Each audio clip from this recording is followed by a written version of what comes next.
A história do Brasil registra, não há dúvida nenhuma, que o partido político que lançou as bases de toda a política trabalhista no Brasil foi o Partido Trabalhista Brasileiro, foi o PTB. E isso se materializou fortemente com a presença do presidente Vargas, do presidente Getúlio Vargas, que, influenciado pelo que o trabalhismo vinha fazendo no mundo todo, especialmente na Itália, nos Estados Unidos, na Inglaterra, ele, com base em estudos do Pasqualini, que era o grande filósofo do trabalhismo, é o grande filósofo do trabalhismo brasileiro, foi elaborado basicamente toda a nossa legislação trabalhista, que resultou na CLT, que é conhecidíssima, né? Então, toda essa consolidação, como o nome diz, das leis do trabalho, que é de 1943, foi feita por iniciativa do PTB.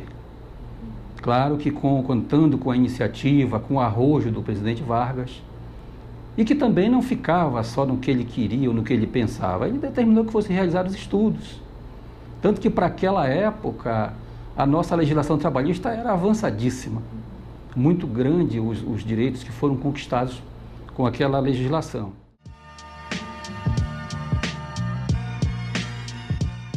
A questão dos sindicatos, da organização dos sindicatos, não é? A organização dos trabalhadores.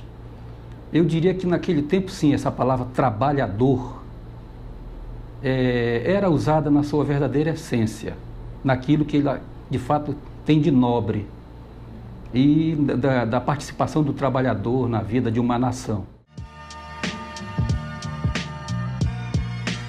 Bem, o trabalhismo de lá para cá, eu diria que ele, como não poderia deixar de ser, hoje a vida toda é globalizada, né? Há uma influência direta de todas as nações entre si. Criou-se esse grande poder chamado mercado, que este sim é quem hoje dita as leis que valem, que falam os economistas, as leis de mercado.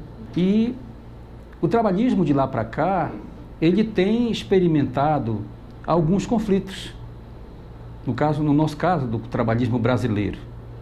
E isso justamente em comparação com outras nações, em que, em muitos casos, esses direitos foram... houve uma precarização nesse aspecto. Então, hoje, eu penso que nós também precisamos fazer uma atualização, é preciso, sim, fazer uma adaptação moderna do trabalhismo. Nós não podemos permanecer defendendo ou estabelecendo como coisas imutáveis, até transformar em cláusulas pétreas do trabalhismo determinados fatores que poderiam impedir ou diminuir a nossa capacidade de competição com os outros países. Então nós precisamos sim fazer uma releitura, nós precisamos fazer uma atualização do trabalhismo brasileiro.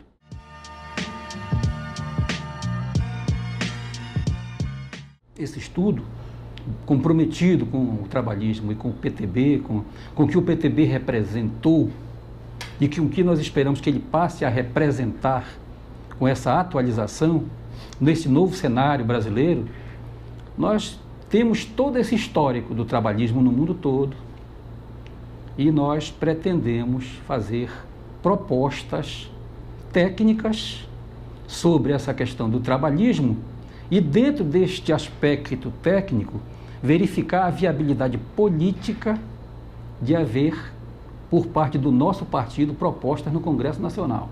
A nossa ideia é, a partir de fevereiro, nós apresentarmos aqui na Fundação, que é o órgão, a Fundação do partido, que é encarregado de fazer esse tipo de estudo, e em seguida apresentar numa reunião, talvez, da executiva do partido, para a bancada, porque no fundo eles serão os nossos mensageiros no Congresso, dentro dessa visão que nós temos de manter o PTB como esse intermediador entre o capital e o trabalho, que ele continue fazendo aquilo que a própria história incumbe o PTB de realizar, que é de buscar a condição de oferta de trabalho digno e dar à nossa população essa condição de viver do trabalho.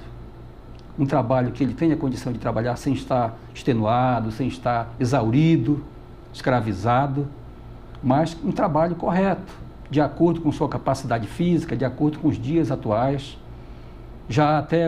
Posso até dar um aspecto que já está nos chamando a atenção, que é a questão da jornada de trabalho. Tem determinados locais que a loucura é tamanha que depois de 8 horas de trabalho, o trabalhador já teve 2 horas antes para chegar no trabalho, vai levar mais 2 para chegar em casa. Essa jornada de 8 passou a ser de 12, né? Porque não é lazer esse deslocamento. Então, aí são determinados fatores que levarão a pontuar determinados aspectos que em 1943 não existiam e que hoje há uma grita de que isso seja levado em consideração. Ou então chegaremos à conclusão, como em alguns países, de que é preciso descentralizar essa oferta de trabalho, não é? Espalhar por esse imenso Brasil, esse grande território nacional, os polos de trabalho, para que ninguém precise ficar 2 horas, 2 horas e meia para poder chegar no seu trabalho, né? Que é uma coisa que é massacrante de fato. Então, vários outros aspectos estão sendo olhados e nós pretendemos, volto a dizer, com esse trabalho, dar ao nosso partido uma grande contribuição para a nação brasileira. Esse nosso estudo, essa nossa pesquisa, ela não tem a ideia ou o objetivo, em primeiro lugar, de negar direitos, de cortar aquilo que foi conquistado com muito suor, com muita lágrima, e em alguns casos até com sangue. Mas nós precisamos ter essa visão que mantenha o trabalhador brasileiro com um trabalho digno, mas que, acima de tudo, garanta a ele o trabalho. Que ele possa trabalhar com dignidade, ganhar o seu salário, ter o sustento da sua família. O que dá dignidade para qualquer homem, para qualquer mulher, é o trabalho. É você viver do seu trabalho. E nos últimos anos nós não temos visto isso na nossa República. Nós temos visto o avanço e até a influência política dos auxílios governamentais. Eu penso que as famílias que estão em estado de necessidade de risco social, elas têm direito de serem assistidas pelo Estado, mas sempre em caráter provisório, sempre em caráter temporário, enquanto se propicia a oportunidade de trabalhar. Então, por isso, é que é importante que as políticas garantam a oferta de trabalho, muito mais do que a oferta de auxílio social, que haja assistência, mas que nunca haja uma política de assistencialismo, que essa é que é da nossa.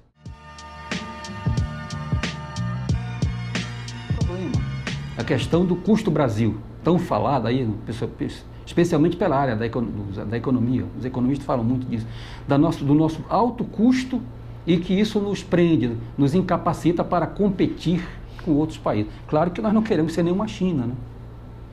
Deixando o nosso trabalhador praticamente escravizado. Nós somos contra isso, lutamos para isso acabar no Brasil. Então não seria nós do PTB que seríamos favoráveis a isso. Mas nós precisamos olhar exatamente isso, o custo da empresa, o que representa na planilha de custo da empresa a mão de obra, o pagamento dos salários e adotar uma política de redução de impostos em que nós passemos a ter uma visão de que é bom coletar impostos em escala, muito, e reduzir a quantidade unitária. Não adianta ficar penalizando muito pesadamente uma empresa. Nós queremos dar uma carga de imposto menor para muitas empresas. Se isso acontecer, nós teremos uma arrecadação maior, porque haverá menos sonegação, haverá mais formalização de trabalho e nós teremos a receita necessária para que as nossas empresas existam, gerem trabalho para o nosso povo e nós tenhamos condição de pagar um salário digno e termos uma população que de fato viva do seu trabalho, negociando nos seus sindicatos, concordando diante desse quadro lamentável de crise que nós estamos vivendo, concordando em reduzir a jornada de trabalho e reduzir o salário. Por quê? Porque eles não querem perder o emprego deles. Eles não querem perder o emprego. Eles não querem ser mais um desempregado, ganhar alguns meses de auxílio-desemprego e depois ficarem sem nada. Depois irem para um bolsa qualquer. Então, é importante verificar que os próprios fatos sociais estão indicando que é preciso haver uma leitura, uma releitura de tudo isso e uma adaptação. Uma adaptação verdadeiramente democrática, com os trabalhadores participando, com os sindicatos, as suas entidades, através das quais eles se organizam, mas que o momento, de fato, exige que nós tenhamos, que sejam tomadas medidas.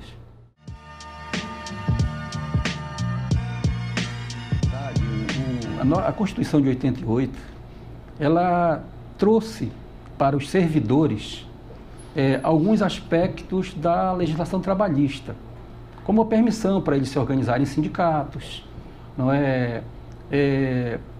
A possibilidade de fazer a greve, de parar de trabalhar, uma série de coisas. Essa questão é tão delicada que até hoje o governo não regulamentou esse dispositivo. Quer dizer, a greve é permitida na Constituição, mas até hoje, a Constituição é de 88, né? Já estamos com quase 30 anos depois, e esse dispositivo não foi regulamentado. Mas os servidores, com base na Constituição, fazem greve, sem regulamentação, mas têm feito a greve. Mas o grande problema aí foi a confusão que se estabeleceu entre servidor e trabalhador. Porque diante da legislação são diferentes, os direitos são diferentes, a maneira de ingresso é diferente. Então não dá para você colocar na mesma linha, dentro da mesma política, servidores e trabalhadores. Veja que no caso dos trabalhadores, quando eles resolvem fazer greve, é diretamente com o patrão, e aí isso fica até bem diferente quando você nota uma empresa particular, privada, e a empresa estatal, você nota que já é muito diferente, como quando é uma greve de servidores. Por quê? Porque a possibilidade, as capacidades do patrão, digamos assim, são bastante diferentes. E o objetivo também. As empresas privadas têm o lucro como objetivo. E o serviço público tem como o lucro visado é o bem-estar do cidadão. Esse é que é o grande lucro da empresa pública, da repartição pública. Então isso chegou a causar hoje uma questão que precisa ser separada.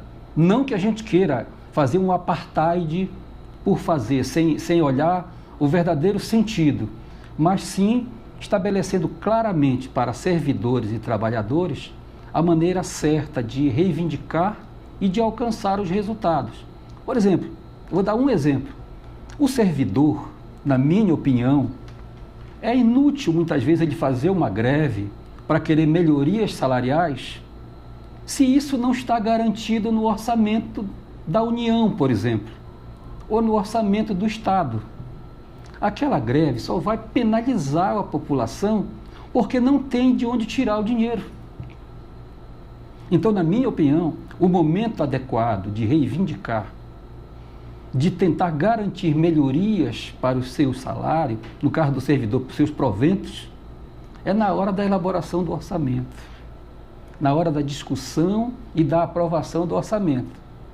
E não depois que o orçamento já está aprovado, que o dinheiro já está definido, querer, até brincava usando uma frase que eu vi um sindicalista falando no jornal, nós vamos tirar leite de pedra. E eu dizia, de pedra não sai leite. Vai tentar e não vai conseguir. O momento de colocar leite nessa pedra é no orçamento. Senão depois, volta a dizer, a única penalização será da cidadania. das pessoas que vão buscar o serviço público e não são atendidas. No caso da empresa privada, não. Porque cessa o trabalho, cessa a produção, cessa o lucro. Então há que se fazer um balanço crítico do que é melhor. Se é conceder as melhorias, algum avanço, nem que seja parcial, para os trabalhadores, ou manter a fábrica parada.